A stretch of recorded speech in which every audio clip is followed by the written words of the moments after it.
حن قلبي للمدينة لرسول الله فاقتفى القلب حنينا.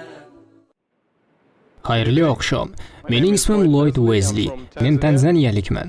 Menga berilgan ushbu imkoniyat uchun tashakkur izhor qilib, sizga oddiy savol bilan murojaat qilmoqchiman. Men insonlarga beriladigan ikkinchi imkoniyat borasida islom dinining haqiqiy qarashlarini bilmoqchi edim. Chunki ishonchim komilki, insonlar xatoga qo'l urishadi, lekin biz bir-birimizning harakatlarimizni noto'g'ri baholaymiz. Agarda sen oynani sindirib qo'ysang yoki kimgadir jarohat yetkazib qo'ysang tushunsa bo'ladi, biroq agarda sen zino qilib qo'ysang yoki kimnidir o'limiga sababchi bo'lib qolsang, uning teskarisi bo'ladi. Men faqatgina jinoyatlarning asl o'lchovlarini va islom bu jinoyatlar borasidagi qarashlarini bilmoqchiman. Birodarimiz yaxshi savol bilan murojaat qildi. Islom insonlarga beriladigan ikkinchi imkoniyat borasida nima deydi? Agar siz Qur'on va hadislarni o'qisangiz, Alloh taolo sizga nafaqat ikkinchi imkoniyat, balki o'nlab, yuzlab imkoniyatlar berishiga amin bo'lasiz. Alloh taolo Qur'oni Karimda marhamat qilib aytadi: Allohning rahmatidan noumid bo'lmang. Alloh meni kechirmaydi degan fikrdan yiroq bo'lishimiz kerak. Shuning uchun Qur'oni Karimning Tavba surasidan tashqari qolgan barcha suralari boshlanishida Bismillahirrohmanirrohim, ya'ni mehribon va rahmdil Alloh nomi bilan boshlayman deyiladi. Balki siz hayotingiz davomida eng og'ir gunohga qo'l urasiz. So'ng qilgan ishingizdan tavba qilarsiz, ammo xayolingizga aslo Alloh meni kechirmaydi degan fikrni keltirmang. Agar siz gunoh qilib, keyin tavba qilgan bo'lsangiz, Alloh o'zining lutfi karami ila albatta sizni kechiradi. Islomda tavba qilishning o'ziga xos shartlari mavjud. Birinchi sharti gunoh qilganingizga iqror bo'lishingiz. Ikkinchi sharti ushbu gunohni to'xtatishingiz lozim. Uchinchi sharti agar shu gunoh orqali zarar yetkazgan bo'lsangiz, uni qoplashingiz zarur. To'rtinchi sharti gunohga aslo qaytmasligingiz. Ya'ni siz bu ishning xatoligini, qaytib unga qo'l urmaslikni, zarar yetgan bo'lsa qoplashni, qaytib takrorlamaslikni tushunib yetdingiz. Masalan, o'g'irlik qilgan bo'lsangiz, uning gunoh ish ekaniga iqror bo'lasiz. O'g'irlik qilishdan to'xtaysiz. O'g'irlangan buyumlarni qaytarish imkoni bo'lsa, qaytarasiz va hech qachon o'g'irlik qilmaysiz. Endi qilgan gunohingiz zino bo'lsa, uning gunohligiga iqror bo'ling. Qayta qo'l urmang. Allohdan sizni kechirishini so'rab duo qiling. Chunki sodir etgan gunohingizni ortga qaytarib bo'lmaydi va bu jirkanch ishni aslo yaqinlashmang. Sodir etilgan ushbu gunohga o'lim jazosi tayin qilinishini qanday tushuntirib berasiz? Yaxshi savol. Zino qilgan odamga o'lim jazosi tayinlanishini qanday tushuntirib berish mumkin?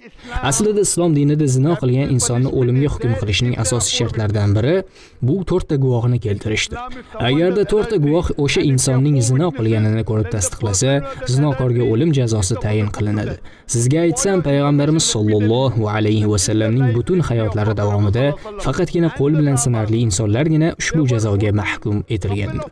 O'sha insonlarning o'zlari payg'ambarimiz sollallohu alayhi va sallamning oldilariga jazo qo'llanilishini so'rab kelishgan. Ulardan biri bo'lmish ayol payg'ambarimiz sollallohu alayhi va sallamga zino qilganligini aytib, o'ziga qarshi jazo tayinlanishini so'rab keldi. Ammo payg'ambarimiz sollallohu alayhi va sallam uni ketkazib yubordilar. So'ng u yana keldi. Shunda payg'ambarimiz sollallohu alayhi va sallam ayolga bolasini tug'ganidan so'ng kelishini buyurdilar. Payg'ambarimiz sollallohu alayhi va sallam u ayolning jazosini ortga surardilar.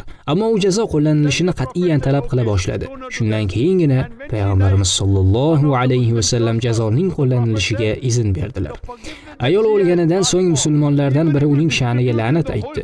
Shu vaqt payg'ambarimiz sollallohu alayhi va sallam u tavba qildi. Agar uning tavbasini butun Madina ahliga bo'lib berish imkoni bo'lganida edi, albatta hammaga yetardi dedilar. Bu degani ayol o'zi xohlab aybini yuvilishini yo'lini tanladi. Ya'ni gunohdan poklangan holda jannatga kirishni istadi. Payg'ambarimiz sollallohu alayhi va sallam bilan bo'lib o'tgan voqealarning hech qaysisida faqat 4 ta guvohning aytganlariga qarab insonga o'lim jazosi tayinlanmagan. Yuqoridagidek holatlar bo'lgan, lekin ushbu holatlarda ham aybdorlar o'z xohishlari bilan jazoni istab kelishgan. Hozirgi kunda ham Saudiya Arabistonida faqatgina 4 ta guvohning gaplariga suyana ish qilganlarini ko'rmaganman. Bu jazo faqatgina inson o'zi xohlab aybini yuvish maqsadida kelgandagina tayin etilishi mumkin. Jazoning asl ma'nosi esa ochiq-oydin zino qilishning oldini olish maqsadida tayin etilgan. Insonlar bu kabi jirkanch gunoh sodir etish islomdagi 10 ta o'limga mahkum etiladigan katta gunohlar sirasiga kirishlarini tushunib yetishlari kerak. Agarda siz zino qilib qo'ygan bo'lsangiz, Alloh bilan sizning o'rtangizdagi ish hisoblanadi. Allohdan kechirim so'rang va aslo bu ishga qayta qo'l urmang. Alloh sizni kechiradi. Agarda gunohni yana takrorlasangiz, yana Allohdan kechirim so'rang. Siz tavbangizda xolis bo'lar ekansiz, albatta Alloh sizni kechiradi. O'lim jazosi faqatgina oshkora qilingan zino uchun qo'llaniladi. Qachonki 4 ta guvoh tasdiqlasagina. Bu kabi ishlar jamiyatni fahsh, fitna va benomuslikdan saqlashdir. Yashirinch qilingan zino ham katta gunohlardan bo'lib, bu gunohdan chetda bo'lishimiz kerak. Lekin bu aynan bir insonga tegishli bo'lgan shaxsiy masaladir. Shunga binoan islomda barcha jazolash turlari ma'lum bir shartlar asosiga qurilgan bo'ladi. Agarda siz tog' kattaligida gunoh sodir qilsangiz va so'ng tavba qilib kechirim so'rasangiz, u zot sizni kechirishni aytib qo'ygan. Alloh taolo Rahman, Karim, Latif zotdir. Qanday gunoh sodir etganingizga qaramasdan, u sizni kechiradi. Shuning uchun hayot tarzingizni yaxshi tarafga o'zgartiring. Haqiqiy tavba qiling va Allohning izni ila Firdavs jannatiga kiruvchilar safida bo'lasiz.